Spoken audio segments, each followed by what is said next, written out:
Jag har pratat om det här verktyget förut, men jag har inte visat det ordentligt och det tänkte jag göra idag. Så vi ska prata lite om att skapa ett eget färgtema, alternativt att bara reda ut vad du har för färgtema eller hitta komplementära färger till färgtemat du redan har.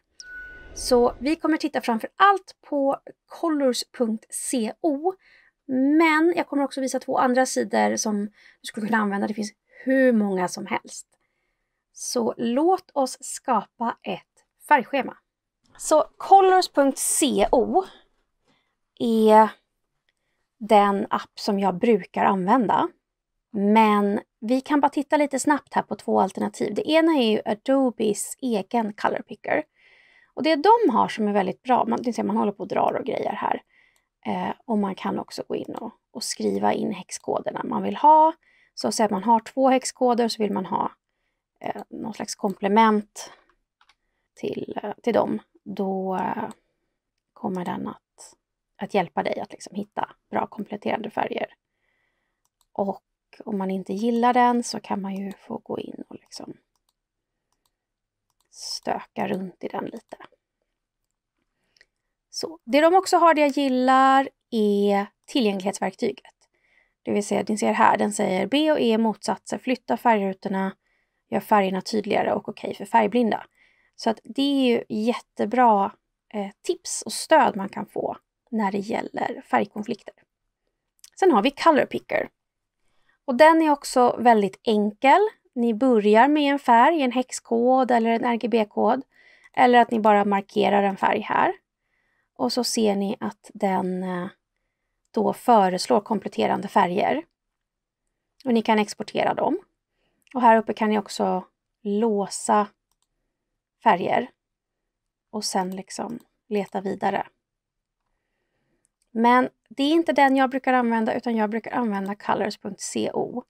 Och det är eventuellt bara för att jag har gjort det så många gånger förut att jag gillar det. Men du kan börja här från en färg. Dels så får du veta vad färgen heter, men du kan också se variationer.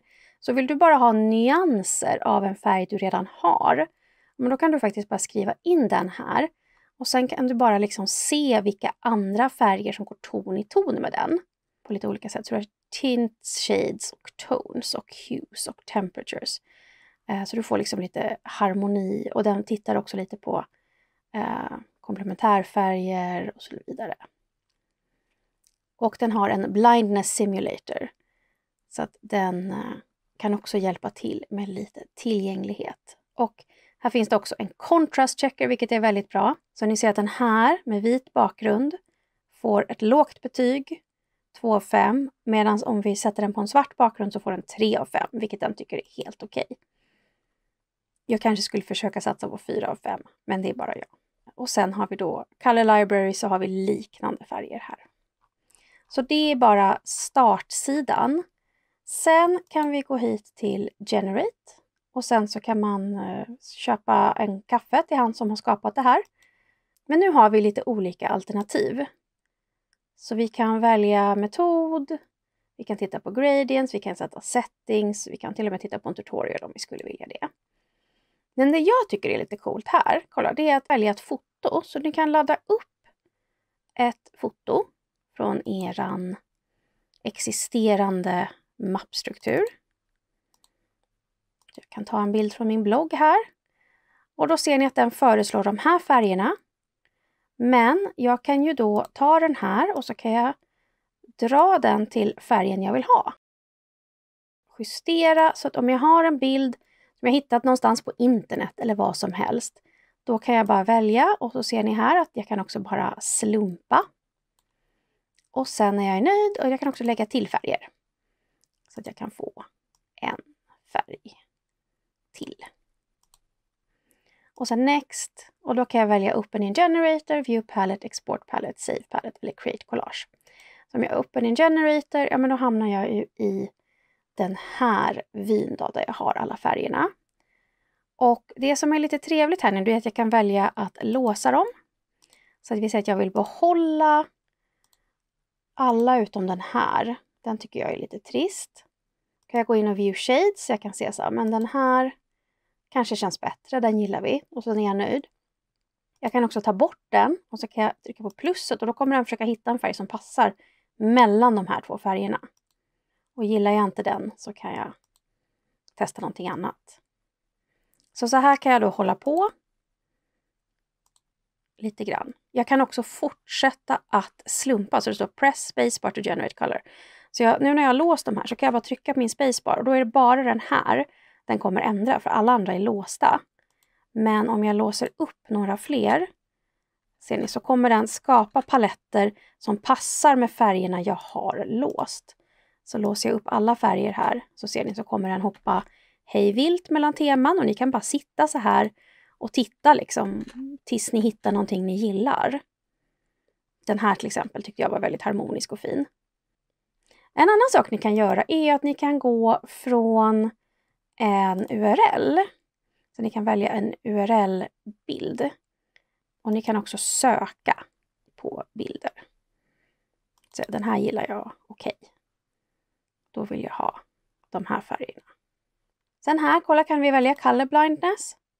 Så kan den berätta lite vilka saker vi vill anpassa för. Vi kan också gå till adjust palette och så kan vi göra den liksom varmare eller kallare eller skoja till det på olika sätt. Nu kan vi bara få upp den så här så vi kan titta på den. Och vi kan exportera den. Och vi kan exportera den som URL. Så vi kan skicka den till någon och säga vad tror du om den här paletten. Om vi vill kunna kopiera koderna som jag har gjort, då brukar jag dra ut den till pdf. Men ni ser, man har också kod här man kan dra ut den i. Man kan få ut den embedded och man kan få ut den som image. Så om jag drar ut den som pdf här nu så får jag döpa den. Döpa den bara till testar. Så jag kan lägga in color labels och spaces och pages och allt möjligt. Men vi bara väljer att exportera. Och då ser ni här att jag har, dels så har jag fått ut mina färger här. Och som ni ser så kan jag kopiera min hexkod väldigt enkelt. Men jag har också fått ut mina nyanser. Så att när jag letar efter de här kompletära nyanserna sen i framtiden så har jag faktiskt dem här. Och det kan vara väldigt smidigt att ha. Och om ni skaffar ett konto, då kan man också kunna spara de här. Men annars så, när ni väl har exporterat dem, så gäller det att hålla koll på den filen, för den kommer inte tillbaka. Vill ni ha en till färg så kan ni också bara använda den här plusset. Och sen som sagt då, så kan ni ju välja att låsa de här. För att de är ni nöjda med, ni vill bara ha en färg till. Och så trycker ni då på er spacebar tills ni får en färg ni gillar. Så att här kanske ni fick en lite mera starkare färg. Och sen kan ni också ta de här och flytta dem. Så att de hamnar där ni vill ha dem. Ni kan också gå hit till Explore och bara titta på color palettes som andra gillar och har sparat. Så att, känner ni att ni inte orkar generera, ni kan bara titta igenom här och se om ni hittar något som ni tycker om. Då är det inte 100% unikt för er. Det här är något som någon annan har använt. Men det här är också jättefina paletter allihopa. Den här skulle funka hyfsat med mitt existerande varumärke till exempel. Och sen här på More så ser ni att ni kan göra massa grejer. Det finns också en Apple-app och ett Adobe Add-on och en Chrome extension. Det var hur man skapar sin egen varumärkesfärg eller sina egna varumärkesfärger. Och som ni ser så är det ganska enkelt. Det blir snyggt därför att den förstår vilka färger som passar ihop så du slipper försöka förstå det. Det kommer göra att alla dina presentationer och bilder och liknande blir mycket mer harmoniska. Jag har gjort så att i Canva, i gratisversionen, så kan du ha 3 profilfärger. Så jag har lagt upp 3 av mina färger där så att jag väldigt snabbt kan profilera. Och om du betalar så kan du ha hur mycket profilfärger och kategorier och grejer som helst. I Adobe, där har jag lagt in dem som mina färger och har tillgång till dem hela tiden. Så det är otroligt smidigt när du väl har bestämt dig för vilka dina färger är. Då kan du använda dem på din hemsida, du kan använda dem på din blogg eller göra bilder med de färgerna. Använda dem på YouTube eller i tryckmaterial eller vad det nu är för någonting i sociala medier, kommunikation, headers och så vidare.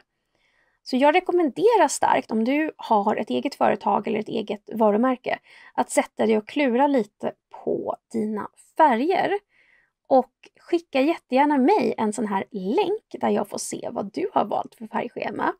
Det tycker jag skulle vara jättespännande. Ni får jättegärna skriva i kommentarerna vad ni tycker och vad ni skulle vilja använda ert färgschema till. Tack så hemskt mycket för att ni tittade. Vi ses snart igen. Och jag hoppas att ni har det jättebra tills dess.